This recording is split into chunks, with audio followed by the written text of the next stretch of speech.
Good afternoon. Myself C. Akram Basha. I am from BATM Bellary, 8th SEM. My USN is 3BR 16ME 413.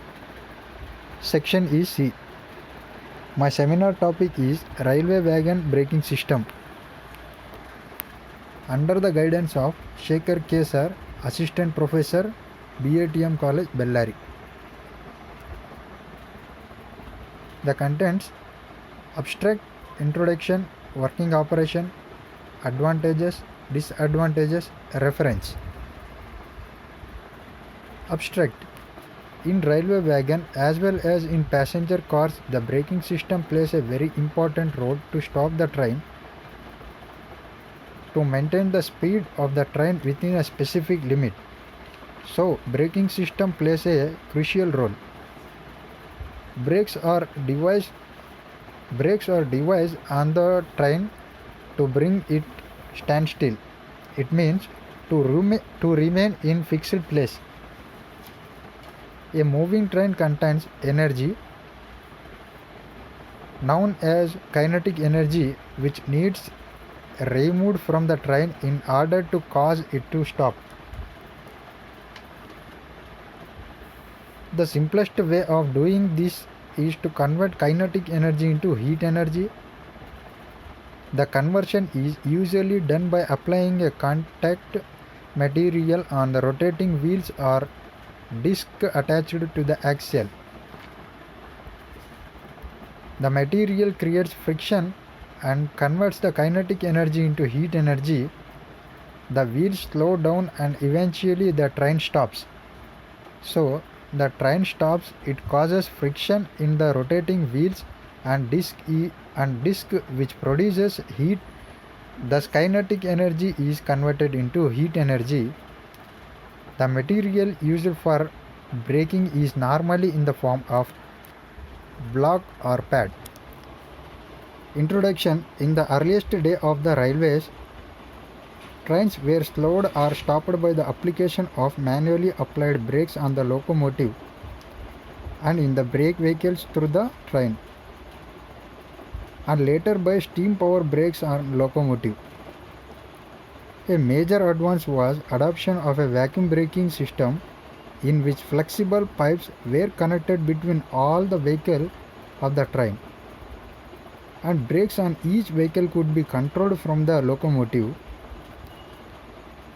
The earliest scheme was a simple vacuum brake in which vacuum was created by the operation of a valve on the locomotive. The vacuum actuated brake piston on each vehicle, and the degree of braking could be increased or decreased by the driver. Vacuum rather than compressed air was preferred because steam locomotive can be fitted with ejector venturi device that creates vacuum without moving parts. Operation.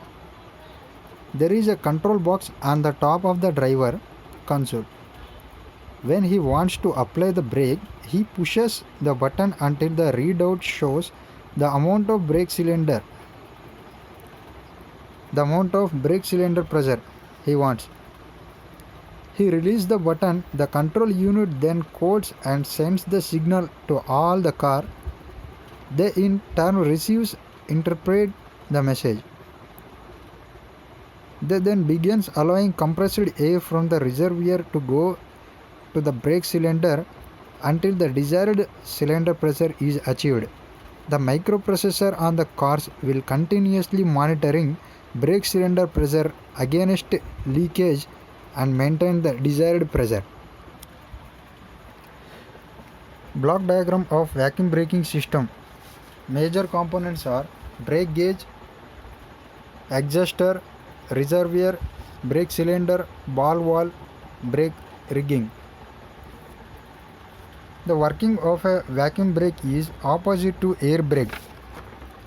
In air brake, compressed air is passed through the air pipe.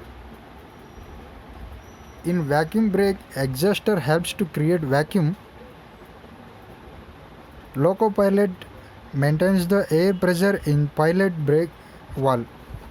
Two pipes emerges from pilot brake valve One pipe goes towards brake pipe and another goes towards reservoir pipe. In reservoir pipe helps to maintain vacuum. In passenger trains, two reservoir pipes are used, whereas only one reservoir pipe is used. Goods trains is majority of. In vacuum brake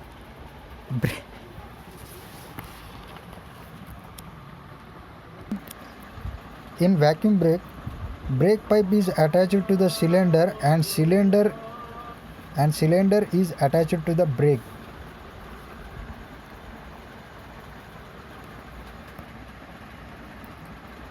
Piston in the brake cylinder is directly connected to the brake pad, which air enters the brake cylinder, piston moves upwards.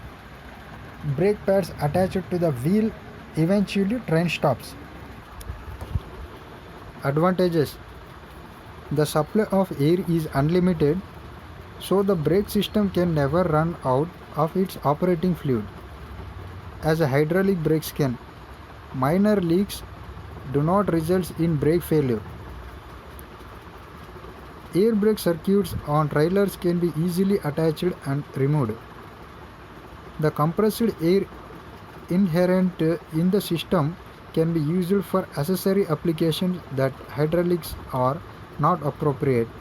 For example, air horns. Disadvantages: air brakes are generally cost more. Air brake system compressed air, which results in moisture that requires air dryer to remove, which also increase the price for air brake system, can contribute to higher maintenance and repair cost.